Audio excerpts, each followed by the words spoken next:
पिछले साल जब ये दोनों टीमें एक दूसरे के आमने सामने थी तो खूब बवाल हुआ था। पहले विराट की लड़ाई हो गई थी नवीन उल हक के साथ, उसके बाद भिड़ गए थे विराट कोहली और लखनऊ के मेंटोर गौतम गंभीर। अब इस बार तो भैया गौतम गंभीर लखनऊ सुपर जायंट्स के मेंटोर है नहीं, लेकिन हाँ तेवर लखनऊ के वैसे ही है। मुकाबला होगा 2 तारीख को बेंगलोर के चिन्ना स्वामी स्टेडियम में। तो चलिए दोस्तों देर नहीं करते, फटाफट न्यूज व्यूज सेगमेंट की ओर आगे बढ़ते हैं और देख लेते हैं कि क्या क्या खबरें दोनों ही टीमों के खेमे से निकल कर आ रही है। सबसे पहले बात करते हैं लखनऊ सुपर जायंट्स की टीम की। लखनऊ के खेमे से पहली रिपोर्ट यही है दोस्तों कि डेविड विली जो कि आईपीएल से पहले ही बाहर हो गए थे, उनकी रिप्लेसमेंट फाइनली लखनऊ वालों ने घोषित कर दी है। न्यूजीलैंड के तेज गेंदबाज मैट हेनरी की एंट्री हो गई है लखनऊ सुपर जायंट्स की टीम में। हाँ अभी वो इंडिया आएंगे, वो टीम को ज्वाइन करेंगे और उसके बाद वो किस कैपेसिटी से उपलब्ध रहेंगे इस पर सवाल है। रिपोर्टेडली वो भारत तो आ चुके हैं, लेकिन हो सकता है वो इस मैच के लिए अवेलेबल ना हो। इन पर फाइनल रिपोर्ट आपको आगे इसी वीडियो में मिल जाएगी, लेकिन मैट हेनरी की कैपेसिटी पर सवाल है, एंट्री उनकी हो गई है। तो भाई दूसरी भैया जो खबर निकल कर आ रही है वो केएल राहुल के हवाले से निकल कर आ रही है।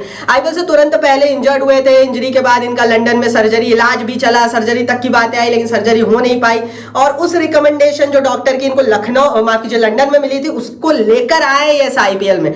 बड़ी मुश्किल से बीसीसीआई ने इजाजत दी आईपीएल खेलने की, इसीलिए पिछला मैच सिर्फ इंपैक्ट सब्स की कैपेसिटी में इन्होंने खेला। रिपोर्टेडली इस मैच में भी खेल सकते हैं। केएल राहुल को लेकर अगर कोई बड़ी खबर आ जाती है तो हम सबसे पहले हमारे टेलीग्राम पेज पर डाल देंगे। दोस्तों 70,000 लोग परिवार का हिस्सा है हमारे टेलीग्राम पेज पर। आपने ज्वाइन नहीं किया है तो आपको मजा आ जाएगा, नीचे डिस्क्रिप्शन बॉक्स में लिंक है, फ्री में ज्वाइन कर लीजिए दोस्तों, लिंक क्लिक कर और परिवार का हिस्सा बन जाइए। क्योंकि ना सिर्फ आईपीएल में, आईपीएल के बाद भी 24 घंटे 12 महीने आईपीएल का कवरेज हमारे चैनल पर चलता है और एक बड़ा गिव अवे होने वाला है, तो देर मत करो, डिस्क्रिप्शन बॉक्स में लिंक है। चलिए दोस्तों अब रॉयल चैलेंजर्स बेंगलोर की टीम की बात कर लेते हैं। तो भैया आरसीबी के हवाले से कोई ऐसी मेजर अभी तक अपडेट आई नहीं है किसी भी खिलाड़ी के बाहर होने की इस मैच से, लेकिन कैमरन ग्रीन को लेकर एक खबर, एक इंटरव्यू वायरल हुआ है जो थोड़े से टेंशन को बढ़ाता है रॉयल चैलेंजर्स बेंगलोर की टीम की।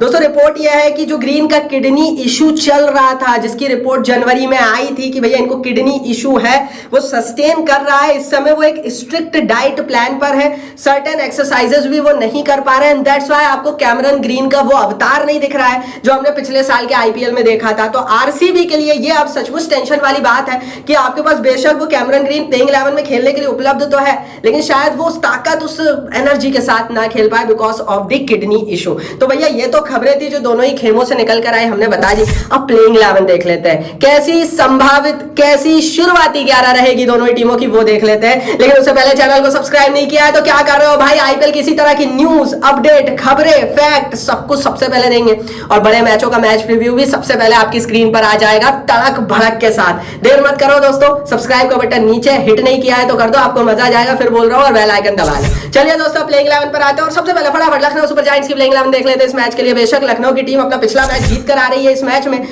लेकिन क्या बदलाव हो सकते हैं, नवीन उल हक पर क्या है, वो सारी बातें अब हम प्लेइंग 11 में देखेंगे। डीकॉक और पड्डीकल ओपनिंग करेंगे, KL Rahul is not there, मतलब साफ है कि इस मैच में भी केएल राहुल इंपैक्ट सब बनकर ही उतरेंगे और कप्तान के रूप में आपको मिडिल ऑर्डर में खेलते हुए फिर निकोलस पूरन नजर आएंगे। तो डीकॉक के साथ पड्डीकल की ओपनिंग, नंबर 3 पर स्टोइनिस, नंबर 4 पर पूरन और नंबर 5 पर आयुष बडोनी खेलेंगे। जैसा कि साफ है निकोलस पूरन ने पिछले मैच में भी कप्तानी की थी और रिपोर्टेडली भैया इस मैच में भी कप्तानी करते हुए दिखेंगे ऑन फील्ड। बात करें लोअर ऑर्डर की तो नंबर 6 पर कुणाल पांड्या और नंबर 7 पर रवि बिश्नोई उतरेंगे। तो वही गेंदबाजी में बड़े बदलाव हो सकते हैं, नंबर 8 पर मोहसिन खान, नंबर 9 पर नवीन उल हक के स्थान पर शुरुआती 11 में शमार जोसेफ की एंट्री और डेब्यू होता हुआ दिख सकता है। नंबर 10 पर दोस्तों मयंक यादव, नंबर 11 पर दोस्तों एम सिद्धार्थ उतरेंगे। तो यादव साहब की एंट्री इनको बहुत ज्यादा ताकत दे गई है। पिछला मैच जिस तरह से इन्होंने पंजाब के खिलाफ गेंदबाजी की थी उसके बाद से लखनऊ वाले काफी टेंशन से मुक्त हो गए। इंपैक्ट पे रहेंगे केएल राहुल और नवीन उल हक। नवीन उल हक को लेकर पिछले मैच में भी इनके कोच का बयान आया था कि नवीन का फॉर्म शुरुआती 11 में देखा जा रहा है और पिछले मैच में नवीन उल हक नहीं चले थे, तो जाहिर है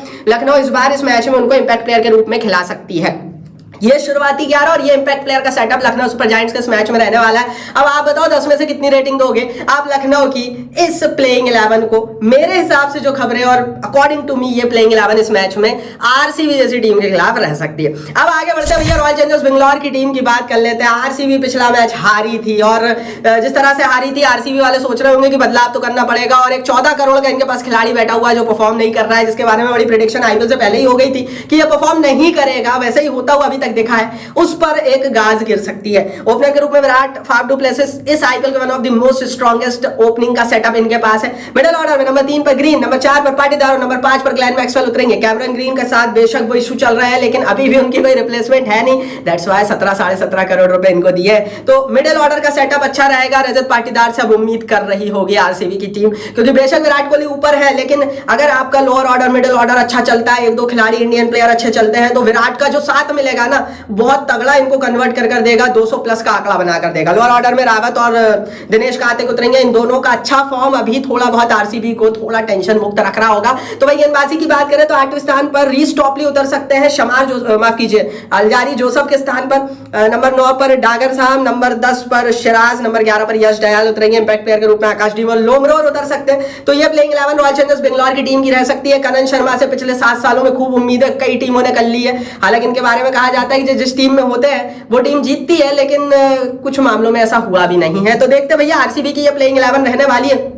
10 में से रेटिंग दो आप भी आरसीबी की प्लेइंग 11 को, आपके हिसाब से कौन सी तगड़ी है बताओ कमेंट बॉक्स में, क्योंकि अब हम कंपैरिजन करेंगे, देखते हैं किस टीम को मिलते हैं कितने सितारे इस मैच में। अगर मैं कंपैरिजन में सबसे पहले कैप्टनसी कंपैरिजन की बात करूं तो एक तरफ है भैया लखनऊ सुपर जायंट्स के कप्तान निकोलस पूरन, हो सकता है केएल राहुल भी आ जाए, कप्तानी ये दोनों मिलकर ही कर रहे हैं, लेकिन केएल राहुल इस मैच में भी इंपैक्ट सब रह सकते हैं। तो भैया आरसीबी की कप्तानी फाफ डू प्लेसिस करेंगे। एट एनी डे भैया मैं फाफ डू प्लेसिस को स्टार दूंगा, क्योंकि चाहे वो निकोलस पूरन हो चाहे वो केएल राहुल हो, दोनों से बेटर है on the paper of the paper Faf du Plessis. इसका रीजन यह है कि साउथ अफ्रीका के हवाले से फाफ डू प्लेसिस ने खूब कप्तानी की है और एक लंबा अनुभव फाफ डू प्लेसिस का रहा है। तो भाई दूसरी तरफ अगर मैं केएल राहुल और निकोलस पूरन की बात करूं तो इन दोनों के पास अनुभव भी कम है और कप्तानी थोड़ी सी कह लेना कि थोड़ी सी फंसी हुई रही है, स्पेशली केएल राहुल जब से इंजरी से जूझ रहे हैं। बल्लेबाजी का कंपैरिजन कर लेते हैं। यहां तो हमने स्टार आरसीबी को दे दिया कप्तानी में, बल्लेबाजी में कौन आ गया यार? देखो दोनों टीमों की बैटिंग उठाकर देखोगे और इस साल का आईपीएल उठाकर देखोगे, जब आईपीएल शुरू नहीं हुआ था ना तो उससे पहले आपको बैटिंग कंपैरिजन सिर्फ कागज पर करने को मिलता था, लेकिन अब 2-2 3-3 मैचेस सारी टीमों ने खेल ली है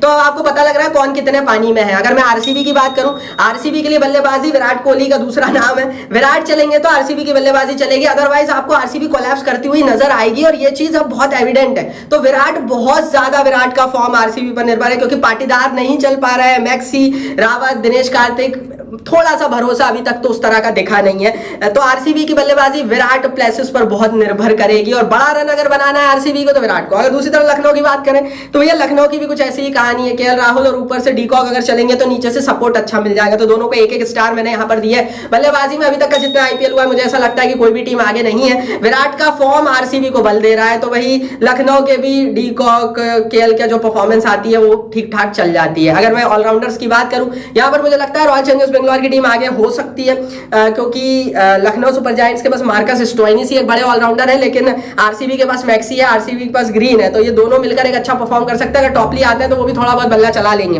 तो ऐसी स्थिति में मुझे दोनों लगभग बराबर लगती है, लेकिन आरसीबी थोड़ी सी एक कदम because of the experience of Glenn Maxwell आगे निकल जाती है। तो ग्लेन मैक्सवेल होने के कारण हमने ऑलराउंडर्स में एक स्टार दिया है आरसीबी की टीम को। बात कर लेते हैं दोस्तों तेज गेंदबाजी की। यार देखो ये जो पक्ष था ना, ये रॉयल चैलेंजर्स बेंगलोर का शुरू से ही कमजोर था और अब अल्जारी जोसफ ने स्टार्टिंग के 2-3 मैचों के बाद ये प्रूव कर दिया है कि वो आईपीएल के लिए बने नहीं है, क्योंकि अब तो आपके पक्ष में एक बहुत अच्छा बाउंसर रूल भी था। तो हो सकता है इस मैच में आपको अल्जारी जोसफ बाहर बैठे हुए नजर आए और ऐसी परिस्थिति में दोस्तों मेरे हिसाब से लखनऊ ओवर शैडो कर देगा आरसीबी की टीम को, क्योंकि अब तो इनके पास लखनऊ के पास मयंक यादव का उदय हो गया है, शमार जोसफ इस मैच में खेल सकते हैं, मोहसिन खान अच्छी गेंदबाजी तेज गेंदबाजी कर रहे हैं, तो नवीन उल हक भी इनके पास है। तो तेज गेंदबाजी के मामले में अभी की स्थिति में मैं लखनऊ को एक स्टार दूंगा, आरसीबी को नहीं। आरसीबी के बारे में जो कहा जा रहा था आईपीएल की शुरुआत से पहले की गेंदबाजी कमजोर है, स्टार्टिंग में नहीं दिखा, लेकिन अब कभी कभी थोड़ा थोड़ा वो दिखता है आपको कि यार गेंदबाजी में एक ऐसा होता है वैसा होता है, वो चीज है।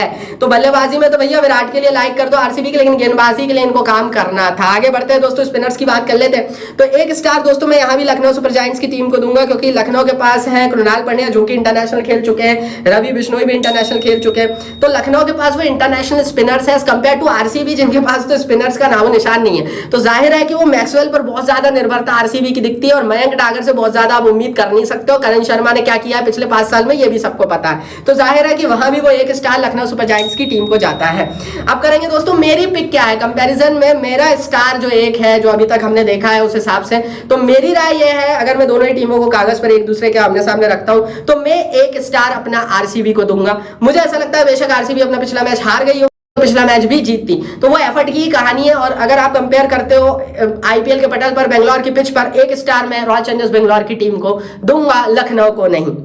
4 स्टार मिल गए आरसीबी को कंपैरिजन में, 3 स्टार मिल गए लखनऊ सुपर जायंट्स की टीम को। अब मेरा क्या ओपिनियन है इस मैच को लेकर वो भी देख लेते हैं दोस्तों। बड़ा कांटे का मैच हो सकता है, कांटे का मैच इन द सेंस कि जब आप कागज पर दोनों ही टीमों को एक दूसरे के आमने सामने देखते हो और इस आईपीएल का फॉर्म देखते हो तो आपको ये चीज समझ में आती है कि कोई भी एक से आगे नहीं है। मतलब ऐसा नहीं है कि यार एक टीम दूसरे को बिल्कुल शैडो में डाल रही है, दोनों ही टीमें आपको नेक टू नेक फाइट देती हुई नजर आएगी। मसलन अगर आप सबसे पहले ओपनर्स की बात करोगे तो विराट और प्लेसिस है आरसीबी के पास, तो लखनऊ के पास भी डीकॉक और पड्डीकल है और केएल राहुल भी इंपैक्ट प्लेयर। मिडिल ऑर्डर में भी ग्रीन पाटीदार एक तरफ है, मैक्सवेल एक तरफ है, तो स्टोइनिस पूरन एक तरफ है आपके पास।